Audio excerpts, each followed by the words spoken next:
Hello everyone, just making a quick update here, and for today's update we're just going to be going over some basic features I have added to the game so far. So for right now I want to start with the most basic, and that is a flashlight mechanic. So before I didn't have the flashlight mechanic when I first showcased the basic controls from one of the first updates, but now you do, and also I have added a flashlight texture on it, as you can see right there with the rings. I've added that there because, well, with the new maps coming, there are a lot of areas that are really dark and don't have a lot of lighting there, so a flashlight mechanic is proven to be very useful. Also, I have worked on some post-processing effects, and right now I'm kind of messing with the scan visor. For right now I have like a blue filter with some static effect on there, but in the future for any scannable objects in the area, they will be highlighted in either like a yellow or an orange highlight. But like it's not added right now. I am currently working on that, but that will be something for probably next week. I'm not 100% sure. Alright, and another thing, I have added a walking head bobbing effect. Before there was only a sprint head bobbing, but now when you walk around you have a slight tilt on your helmet. Now I've tweaked it to amount where it looks the most natural and it's not annoying gameplay wise. And when you sprint, it's just a little more tense. Alright, so as you can see I have placed a wall here. And that's just to showcase this new feature I've added here, which involves physics. So this cube here is a physics related object. And with the new feature I've added, you can now pick them up. Now, in some scenarios, you would have like a ledge that you can't exactly reach with your double jump. So you're gonna have to pick up some objects to fix that. So I can just place the cube right here. And with the physics engine, you can stack multiple objects on top of each other. So I can just jump here and get to my destination.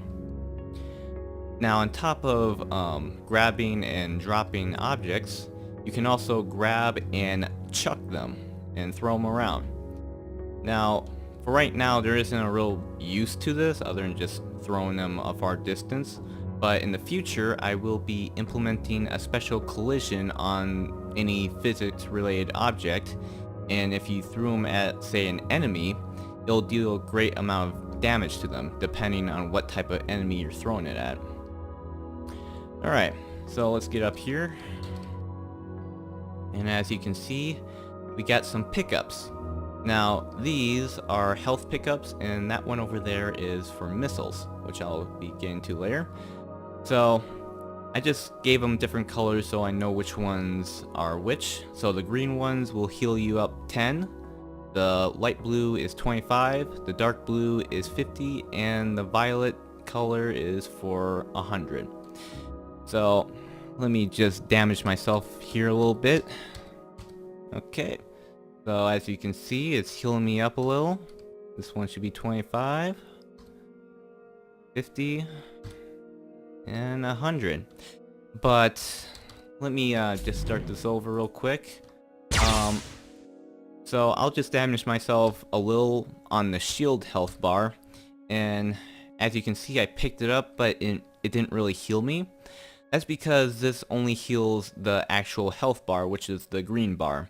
The blue one is for your energy shield, which at the moment the pickups don't really heal up, but I'm thinking of adding a recharge function on the shield, and whatever damage is dealt to the green bar is going to be heavily reliant on the pickups. So you won't be able to recharge your actual health bar, but you can for the shield. So this is the missile pickup. Now, with that said, I must have a missile function, which I do. I just added this, so let me showcase it. Now, as you can see, as I shoot it, the missile icon on the top right is going down. And if I use it all up, as you can hear, I'm clicking and nothing's happening. So that's what the pickup's for. Now I can shoot some more. Unlike Metroid Prime, there is no missile capacity in Void. In Prime, when you first started out, you can only carry around 15 missiles, and if you wanted to carry more, you had to find the extension pickups. In Void, on default, you can pick up however many you can find, but the only downside is missile pickups are really rare and there's only a limited amount in all the maps in the game.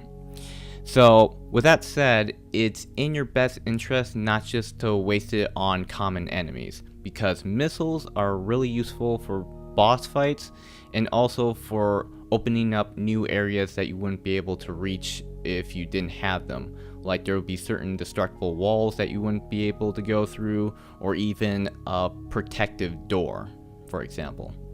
Now I just want to go over a few more things before I end this video. Like last week, I have posted an update going over all the bug fixes I had to deal with. And if you went over the list, a lot of those bugs were AI related stuff. That's because last Friday I was supposed to do an AI update, but because I ran into a few big issues with the AI, I had to cancel that and go through a lot of tweaking and reprogramming. I really didn't want to showcase something that wasn't working the way I intended, because it might give you guys the wrong idea of the quality for what we're trying to get at. Also, for any of you that have used Unreal Engine 4 and tried touching on the AI stuff, mainly the behavior tree, you would understand the troubles I'm going through right now, because the behavior trees is really early, it's not at its strongest point right now, and also there's not a lot of resource out there for me to really learn and touch on. So with that all said and done, it is confirmed that this Friday we are posting the AI update. We have tweaked everything, we have built everything from the ground up, we have fixed the behavior trees, their tasks, and all the navigation volumes. So yeah, Friday will be AI update. Also, since we don't do anything on the weekends, I find it kind of boring that for 2 days we have no activities going on. So for Saturday, we will be posting a video on Game Jolt, and on the video, we will be showcasing all of my flashlight textures, because right now I have 20 flashlight textures and I want your guys' opinion on which one you think is best for the game. So that is all for tonight, and if you liked any of the updates we have been posting lately, then give them a like, because it helps our devlog and our games to get noticed more on Game Jolt. Also, if you have any family members or friends that are into the Metroid Prime series and you think they might be interested in something like this, then share and spread awareness about it. And again, we really appreciate all the support you guys have been giving us for this game. It really means a lot to us. So thank you for watching. We will see you next time.